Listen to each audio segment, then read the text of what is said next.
Hi dears, എല്ലാവർക്കും life വ്ലോഗ്സിലേക്ക് സ്വാഗതം. കുറച്ച് ദിവസമായി ഒരു വയ്യായ്കയൊക്കെ പോലെ കേട്ടോ, ചുമയും ജലദോഷവും തൊണ്ടവേദനയൊക്കെ ഉണ്ട്. അങ്ങനെ ഹോസ്പിറ്റലിലൊക്കെ പോയി മരുന്നൊക്കെ കഴിച്ച് ഇപ്പോൾ ഓക്കെ ആയി വരുന്നു.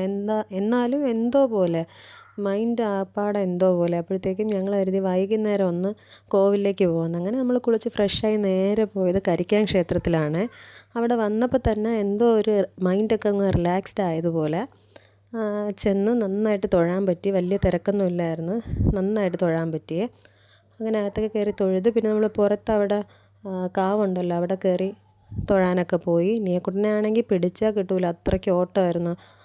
മണലിലൊക്കെ കിടന്ന് കളിക്കാൻ വേണ്ടി ഭയങ്കര ഓട്ടമായിരുന്നു അയാൾ.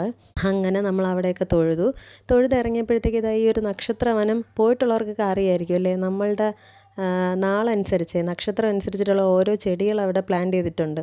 അങ്ങനെ നമ്മൾ പോയി നമ്മളുടെ ചെടിയൊക്കെ ഏതാണെന്നൊക്കെ നോക്കി അങ്ങനെ അവിടെയൊക്കെ കുറച്ച് നേരം നിന്നു. അങ്ങനെ കുറേ നാളിന് ശേഷം പിന്നെ കോവിലോട്ടൊക്കെ ഒന്ന് പോകാൻ പറ്റി. നമ്മളല്ലെങ്കിൽ ഇടയ്ക്കിടയ്ക്ക് പോണതാണ്, ഇപ്പം കുറേ തിരക്കുകളും പിന്നെ പോകാനൊന്നും പറ്റിയിട്ടില്ലായിരുന്നു. അങ്ങനെ കുറേ ദിവസത്തിന് ശേഷം വന്ന് തൊഴുത് മൈൻഡും നല്ല റിലാക്സ്ഡായി, നല്ല ഹാപ്പി ആയിട്ടോ. അങ്ങനെ നമ്മൾ ക്ഷേത്രത്തിൽ നിന്ന് ഇറങ്ങി നേരെ ലുലുവിലോട്ട് പോയേ. വണ്ടി കൊണ്ടുവന്ന് പാർക്ക് ചെയ്തിട്ട് ഈ ഹെൽമെറ്റൊക്കെ വെച്ചേക്കണ എല്ലാവർക്കും ഇങ്ങനെ ആയിരിക്കും, ടൂ വീലറിൽ പോകണ എല്ലാവർക്കും അത് കണക്ട് ചെയ്യാൻ പറ്റുമായിരിക്കും. ഹെൽമെറ്റ് ഊരുമ്പോഴത്തേക്കും തല ഒരുമാതിരി ഇങ്ങനെ ചപ്പി ഒരുമാതിരി വല്ലാണ്ടായിരിക്കുമല്ലോ. ഞാനാണെങ്കിൽ ക്ഷേത്രത്തിൽ പോകേണ്ടത് കാരണം കുളിച്ചിട്ടൊക്കെ അല്ലേ നമ്മൾ ഇറങ്ങണത്, അപ്പം മുടിയൊന്നും നേരെ ഉണങ്ങിയില്ലായിരുന്നു. അവിടെ വന്ന് ഹെൽമറ്റും കൂടി ഊരിയപ്പോഴത്തേക്കും ഒരുമാതിരി കൂറ ലുക്കിലിരിക്കുകയായിരുന്നു. എനിക്കാണെങ്കിൽ നല്ല ദേഷ്യം വരെയാണ്. ഞാൻ ഇതെല്ലാം ഹസ്ബൻഡിൻ്റെ അടുത്താണ് തീർക്കുന്നത്. ഞാൻ പറയണമെന്ന് വെച്ചാൽ നിങ്ങളെ വണ്ടി കയറിയിരുന്ന കാരണമാണ് എൻ്റെ തലമുടി ഇങ്ങനെ ആയതെന്ന്.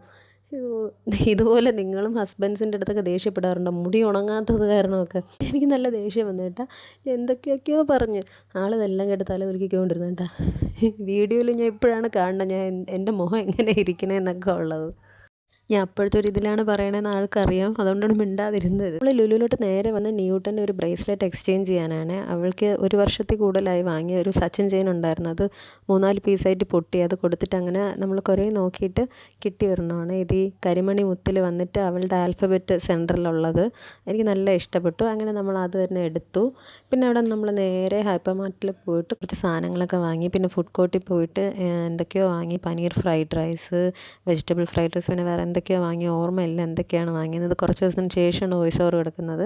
അങ്ങനെ നമ്മളെല്ലാം വാങ്ങി പുറത്തിറങ്ങി നമ്മൾ നേരെ വീട്ടിലോട്ട് പോവുകയാണ്. അപ്പോൾ ഇന്നത്തെ വീഡിയോ ഇത്രയേ ഉള്ളൂ. വീഡിയോ ഇഷ്ടപ്പെട്ടെങ്കിൽ please like, share and subscribe. Tata, by.